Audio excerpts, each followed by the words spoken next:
Il n'y a pas un mec qui est bon au milieu. Mais toi, tu penses à qui, toi, Daniel, par exemple?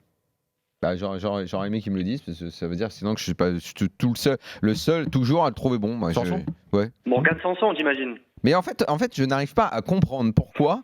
À chaque fois, j'ai l'impression que je suis tout seul à considérer que ce mec-là a largement sa place, qu'il démérite rarement, mais à chaque fois, je me prends un Mais flot. parce qu'il est arrivé dans une. Non, mais d'abord, il est jamais installé titulaire, voilà, donc c'est un mec qui est toujours genre un pied dehors, un pied dedans, donc c'est quand même pas facile pour un joueur. Il a cette image de joueur qui ne doit pas être titulaire. Quoi. Ouais, mais moi je trouve que c'est anormal. Et je trouve qu'on est profondément injuste avec lui.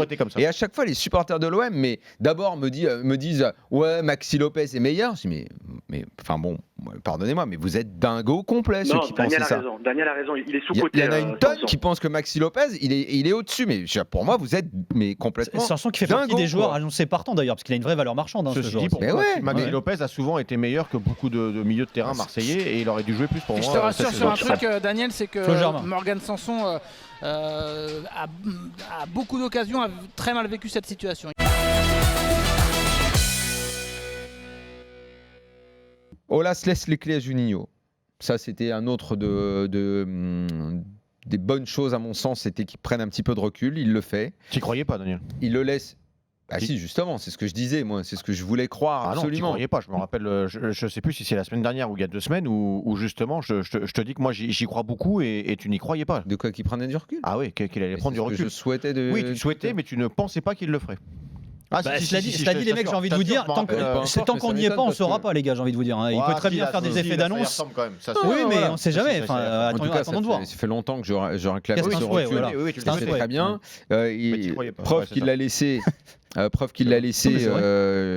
Et qui prend ce recul, c'est qu'il l'a laissé choisir l'entraîneur, parce que dans l'habitude de choix, Lyon, on voit bien qu'ils n'ont jamais fait ça. D'ailleurs, Silvinho, il tombe de la lune pour la culture lyonnaise. Donc c'est bien la preuve qu'il a laissé Juninho choisir. Les deux vont bosser ensemble. Directeur sportif, entraîneur, oui d'accord. En plus, ils vont garder certains adjoints. Donc j'espère qu'il y a une tradition qui veut qu'on s'abonne un peu la planche. Mais là, il y a Juninho qui est quand même en gardien des clés, en gardien du temple lyonnais. Donc si Silvinho avait été seul... Non, puis tu as des gens dans le staff qui sont aussi très amis avec qui sont du même côté que Juninho, qui l'ont aimé en tant que joueur dans le vestiaire et qui... Voilà, exactement. Donc voilà, de ce côté-là, c'est cohérent. Donc Banco, vraiment, je trouve que c'est super. Je suis très heureux de la décision d'Aulas. On verra, on va voir. Mais je ne vois pas pourquoi il faut être sceptique a priori. J'entends trop de choses négatives. Qu'est-ce qu'il aurait fallu qu'il fasse? Qu'il prenne un entraîneur de Ligue 1, qui cherche peut-être il n'avait pas le blé pour attirer un Mourinho ou un Conte. Je pense que c'est trop cher pour l'OL. Ça aurait été mieux de toute manière. En plus, l'avenir nous le dira. En plus, voilà. Je pense qu'il faut être a priori bienveillant avec cette décision. Et je suis très pressé que ça commence pour voir ça, pour voir si l'équipe a tout de suite un style, pour voir si Silvinho d'abord, parce qu'on le connaît pas, est-ce qu'il a lui-même, s'il bosse avec Teach, c'est quand même qu'a priori c'était moyen. On dirait plus Leonardo Jardim qu'un Brésilien, je te le cache pas. T'as plus l'accent de Madère que du Brésil, mais vas-y. C'est déjà pas mal. Ouais.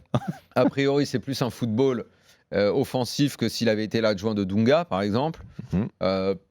Moi, je trouve que les signes sont positifs à l'OL, j'en suis ravi. Les petites réflexions et les comment dire, les projets individuels, les états d'âme finalement déballés en public. Non, les projets, le soulier d'or, c'est machin, le record, c'est la première fois qu'on a espoir, machin. Comme on le disait tout à l'heure, Cristiano Ronaldo a toujours été dans un délire ultra individualiste, mais sauf qu'il gagnait aussi. On parle pas du tout de la même chose. Hein. Ouais. On parle d'un mec qui a augmenté son délire individualiste au fur et à mesure qu'il faisait gagner les trophées à son équipe. Et que les joueurs finalement disaient écoute mec, lui il a eu ce genre de discours, mais à 33 ans fais tout ce que tu veux, hein. Tu veux soulier d'or, ballon d'or, t'as envie de te battre avec Messi pour le ballon d'or, vas-y fais ce que tu veux, vas-y, on gagne avec toi. La Ligue des Champions sans problème. Lui il a 20 ans, 21 ans, je veux bien qu'il soit là, c'est de la maturité dans le mauvais sens du terme.